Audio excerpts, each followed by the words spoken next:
The South Durban Valley has the highest cancer and asthma rates in the country, and activists say the oil refineries are to blame. Residents of Merebank, Wentworth and the surrounds live dangerously close to numerous factories in South Durban's valley, including a massive engine oil refinery and Sapref, Shell and BP's joint refinery. Between them, they produce a third of South Africa's petrol. In the past, the oil refineries have denied the causal link between the community's health and their industry. But the coordinator of the South Durban Environmental Alliance and recent Goldman Environmental Prize winner, Desmond Desar, says today the evidence is too overwhelming to refute. In 2014, they cannot say that anymore. And I'm saying this with evidence. Causation has been shown that the petrochemical and chemical refineries in Durban are directly linked to the causation of the high rates of chronic asthma and the high rates of cancer and leukemia. 2 people live in my yard. Lionel died last year with a chest problem. Medlina also chest problem. Hey, like a TB hospital. Everyone can't breathe. And the pollution in this area is unbearable. From time to time, you'll get a terrible smell that comes out from the factories around this area, and you actually suffocate, you can feel your chest is getting tight, you can breathe. Look, we cannot sacrifice human lives. Besides human life, we have a lot of, at the time when I first got here, there were some beautiful birds that have vanished. Today, there's not one bird that I saw that is on the little streams here that don't exist anymore. There's no frogs around. In the mornings, we cannot even open our windows. Our curtains and all get so black.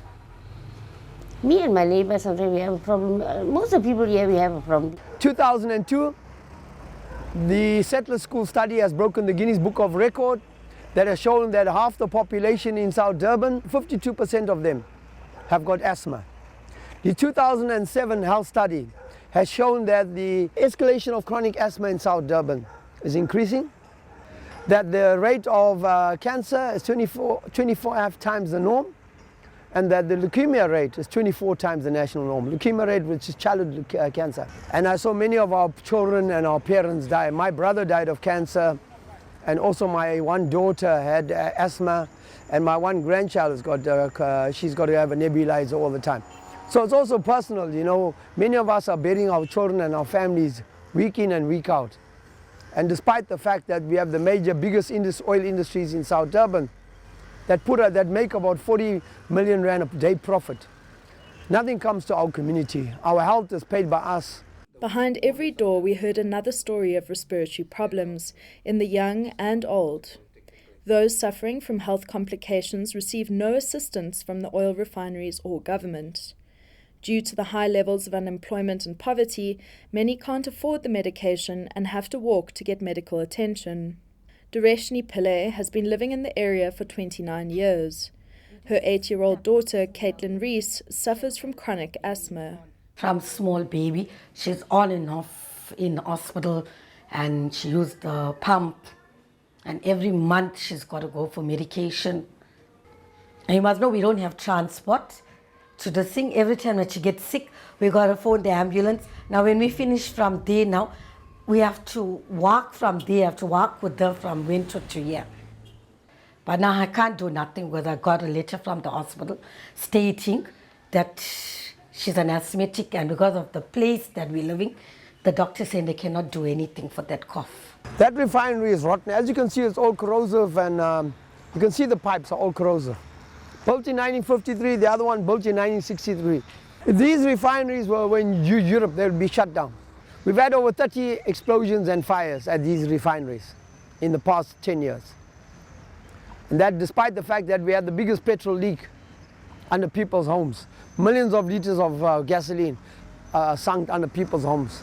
Spend a little time here and you'll see they still do terribly unethical things. They especially allow hazardous chemicals to be emitted late at night, and people still wake up coughing, and the stenches. And it's really not just the 2 big ones, Engine and Sapref. There's 180 smokestacks all throughout South Durban, so it's a real toxic hotspot. Many families in the community have lived in the area for decades.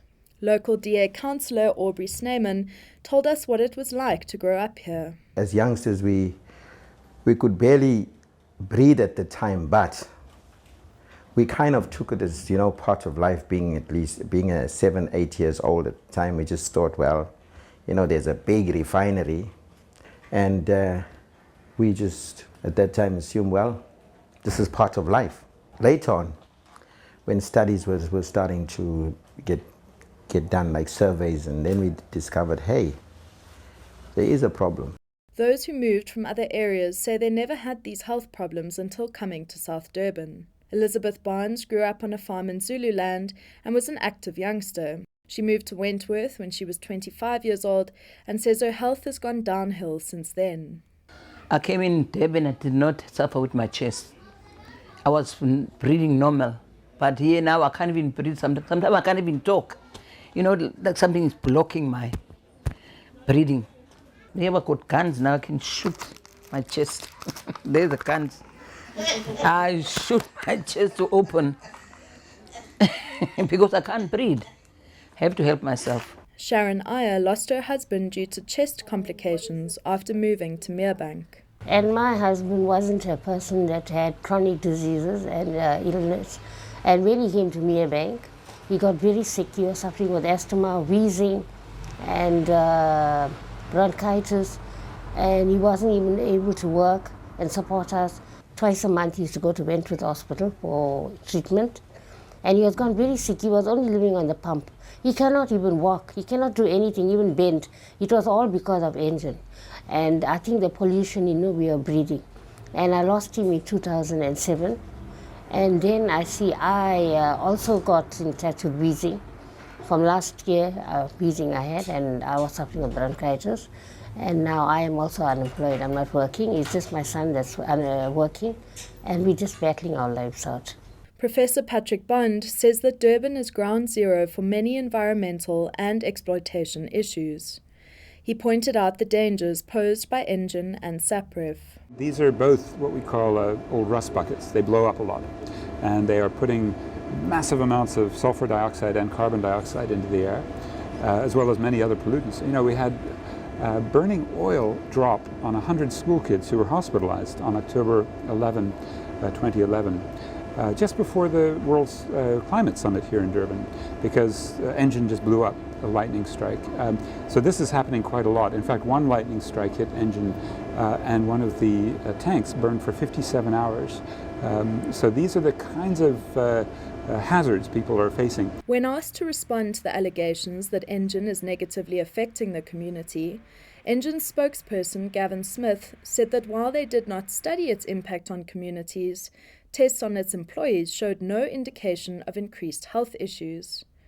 Smith said cancer was also generally increasing worldwide, and around 250 million people had asthma. We are not aware of any definitive research linking the engine refinery to respiratory disease and cancer, he said. Smith also emphasized that the refinery is committed to minimizing its impact on the environment and on the surrounding communities. It invests 5 million rand a year into community projects and has spent 700 million rand in the last 11 years on upgrades. While Engine may not have done impact studies of their own, many organizations have, and the accumulated evidence is compelling. So where is the political will to investigate? Is this a classic case of corporate ownership of government? The political repercussions after the latest engine explosion in 2011 raised alarm among those actively campaigning against the industries. When the engine refinery blew up, the then MEC, Lydia Johnson, issued a notice for the refinery to close down. And the refinery senior management out of Cape Town issued a statement that they were going to disinvest. And the government backed off and fired the minister. So you see the power of corporations. They've got a lot of power, and that they themselves will ensure that they control and that no government is above them. That is why we are calling, as communities, we call for the dismantling of the corporate power.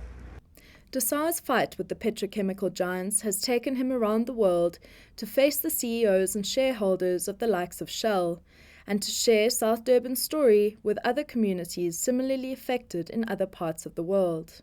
Winning the Goldman Prize has helped shine the spotlight on South Durban's plight, and Desar will be pushing harder than ever for change. And that means South Africa's government waking up to their responsibilities towards the community. The best form of recourse is that the oil industry starts looking at just transition, moving away from a fossil fuel industry to a more proactive industry that will provide energy but does not harm in the environment. That's the first. The second part is they must be held accountable. Part of the profits that they've been making all these years should be plowed back in local communities. In the history of the country, we've got the most progressive permits holding these companies accountable. But you know what lacking? The political will, the interference of politicians. That's been the problem. So the laws are there. It's the political will to act and to do what's in the interest of mankind, instead of putting big business first.